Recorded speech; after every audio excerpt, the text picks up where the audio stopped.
Hello everyone, welcome to our last kind of lecture day of this whole process of why stories matter. Thank you guys for hanging in there so far and for engaging with the videos that I have sent you and made. And I'm really excited to talk about the stuff we're going to talk about today. So obviously some of you guys know that this is definitely the topic that I have done the most research about in college. I've always been really fascinated with this question of why we love stories so much in all of their various forms, how we think, what we interact with on media and things like that. We've talked a lot about sort of this philosophical connection between truth and stories, but I want to go one step further today and talk about both sort of fiction and nonfiction and answer the question that I'm sure some of you guys have, which is, who cares? Or why should I care? Or why can't Ms. Marcelia just leave me alone and let me watch my TV shows in peace? Etc. And hopefully I'm able to answer some of those questions sufficiently, and hopefully you guys are able to take them to heart. Because I really do believe that we have a responsibility as Christians to pay attention to the stories around us, and here's why. Do you guys remember in the Bible when there's a Pharisee who comes to Jesus and he asks Christ what the greatest commandment is? And Jesus just responds, love the Lord your God with all your heart and with all your soul and with all your mind. This is the first and greatest commandment, and the second is like it, love your neighbor as yourself. All of the law and the prophets hang on these two commandments. So Jesus is essentially saying that the foundation of faith is to love God and to love your neighbor as yourself. We have other stories that kind of establish, who is my neighbor? Pretty much everybody else on earth. And pretty much no matter what denomination you come from, you will agree on the greatest commandment and, Jesus is Lord. Those are two foundational truths that every Christian agrees on, right? The rest of our theology, it's not inconsequential. It's not that it doesn't matter, but most of the rest of our theology is based on figuring out what it means to love God and to love one another. You still might be thinking, so what? Still a good question, but I need to bring in another idea to this discussion before we can really talk about so what. And that is the idea of the incarnation. Okay, stay with me here. I'm gonna walk you through this. Incarnation or incarnate was one of the vocab words we had earlier in the year. And you should probably remember that incarnation is talking about stuff, something intangible that is made tangible or made flesh. To incarnate is to make something flesh. So obviously we have Jesus, who is God, an intangible God made flesh, made human. Or we often hear about him described as the Word made flesh. And it's actually that description of Jesus that really got me thinking once I got out of high school. Sort of, if God is a Word made flesh, then what does that mean for stories? Yesterday, Mr. Cho and I talked about how we're all made in the image of God. We all have this stamp of the Creator on us. And one of the ways that we exercise that image of God, if you will, is by our ability to create. Obviously, I'm kind of partial to creation that involves words, but visual art or music without words, that also holds true just as much as things like movies or TV shows or video games or books or stuff like that. So when we create something, be it based on real life or not, whether you're telling a story that actually happened or whether you're making it up completely, we're taking an idea that is in our head, something that we are thinking, and we are making it something that we can see or something we can touch or hear. We're making it tangible, right? The actual creative process in human beings is absolutely fascinating because we're able to make a physical reality out of ideas, right? Think about how God creates the earth, right? He speaks things into being. And one of the main ways that we sort of use this process of creation in our lives is by creating stories. We translate things into stories. Fictional stories or true stories in, books, TV shows, movies, songs, all of that, right? Yesterday, Mr. Cho and I also talked about how because of our creative ability and our inherent desire for truth, all stories essentially become pointers to the great story of creation and redemption. Everybody, Christians and non-Christians alike, we all live in the context of God's story of redemption. But as Christians, we have this opportunity to be aware that we are existing inside of this greater narrative, right? And that's where we get into this really important little bit that I want to talk about. What do we do with the stories we encounter, right? It's a good question, and I really hope to kind of do it justice in the next couple minutes, but the most important thing that I want to talk about is listening. What do we do with the stories we encounter? We listen. Listen.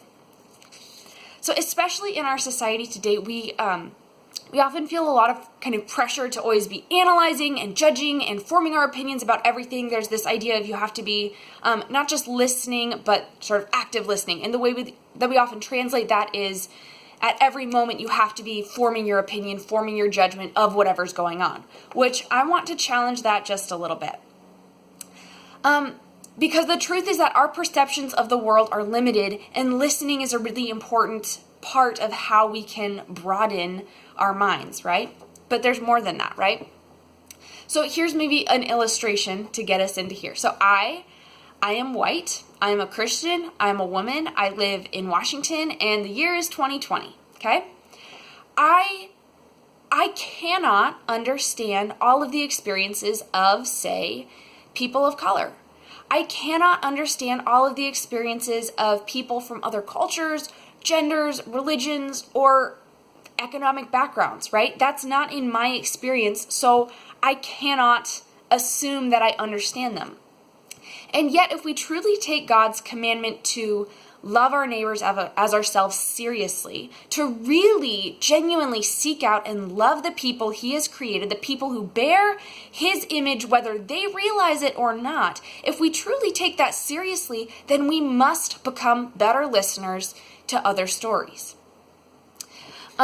Here's a personal example from my life. So I studied abroad in Oxford for a semester, and I spent that semester studying Gothic literature, which is honestly super fun. Think like Dracula and vampires and fun stuff. It was awesome. But at the end of that term, I got to choose anything I wanted to research and write a big ol' massive paper on.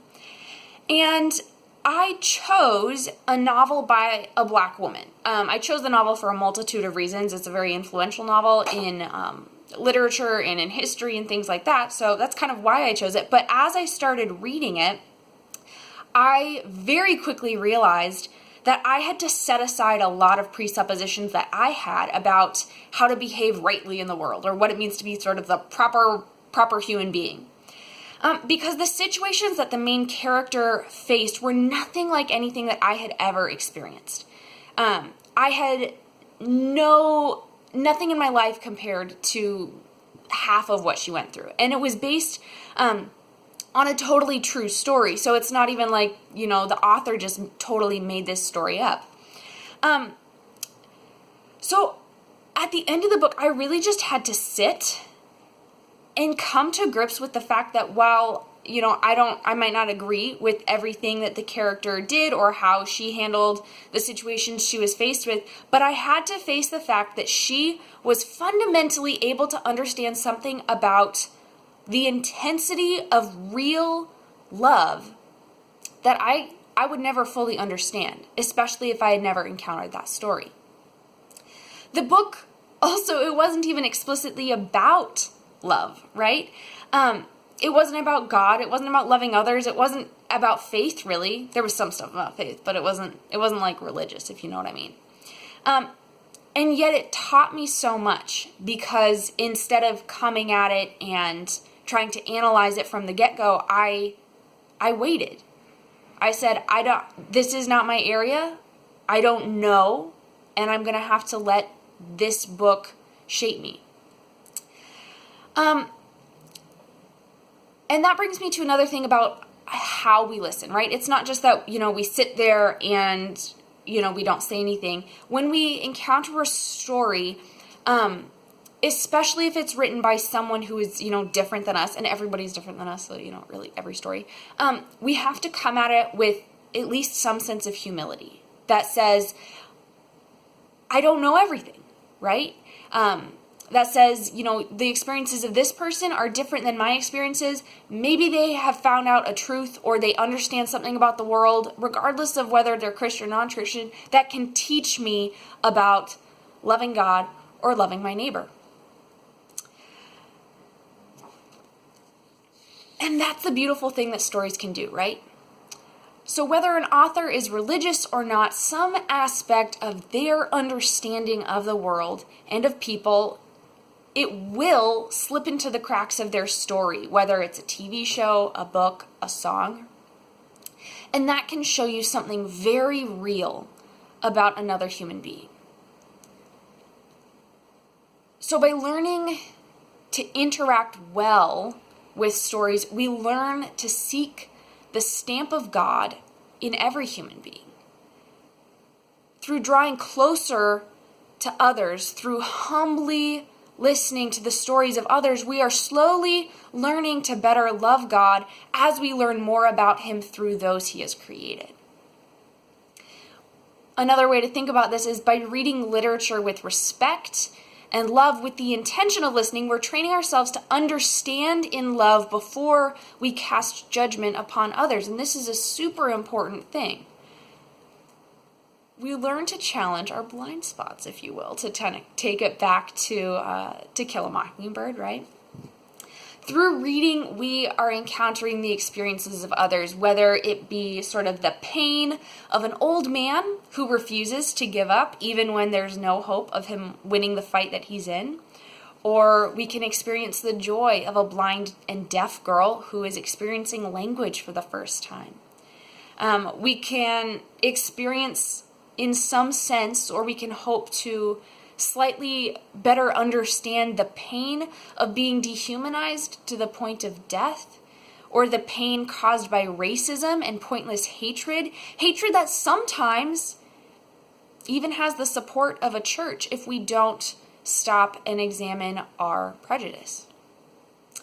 Or we can also better understand the hope of Christ in the face of overwhelming evil, a darkness on a scale that we have never had to personally witness, right? Stories offer us the intangible humanity of others, incarnated, made flesh, so that we can concretely learn what it means to love one another. So what? What do we do with that, right? Well, I pray. Right? I pray that my words, whether I'm speaking, writing, creating anything, that my words can be an incarnation that reflects either implicitly or explicitly, whether kind of in the cracks or out in the open, the Word Himself, right? If I believe that, Christ is the ultimate creator, then I can become more mindful of what I create.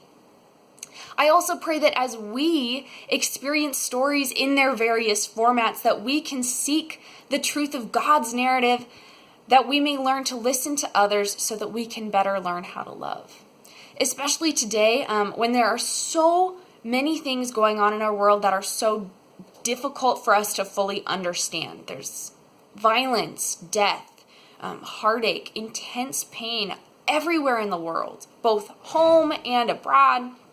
Our job as Christians is to seek out ways to love despite everything. But we need to learn how to love people where they're at. And to do that, sometimes we need to shut up and listen to their stories. Regardless of what we want to say, sometimes the best thing is to be silent and wait to see what God is teaching us. At the end of the day, everybody wants to be listened to just as much as you want to be listened to and taken seriously, right? Everyone wants you to know their story just as much as your story is an important part of understanding who you are. It's difficult to feel loved when you feel ignored. right? And a huge way that we practice listening is through the stories around us, be they fictional or nonfiction, whether it's in a conversation with someone or in a video game, right? So once again, I really, really pray that we learn to listen to each other so that we can better learn how to love.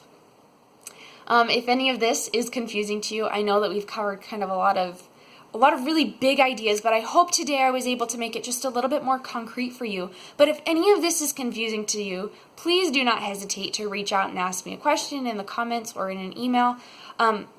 Maybe this doesn't fully make sense right now, or maybe you're having trouble still seeing how it's kind of applicable to your life, or maybe seeing examples in your own life. But keep trying to actively listen to the voices around you with humility, with a humbleness that's open to hearing the stories that God has for us, no matter where they come from, right? Regardless of whether or not I teach you in future years, please know that my door is always open if you ever have a question about why stories matter, why are we reading this book. Regardless of whether or not I'm your teacher, I am always open and happy to have that conversation with you, even if it's 10 years down the road and you're, I don't know, getting a master's degree in physical science. I don't know.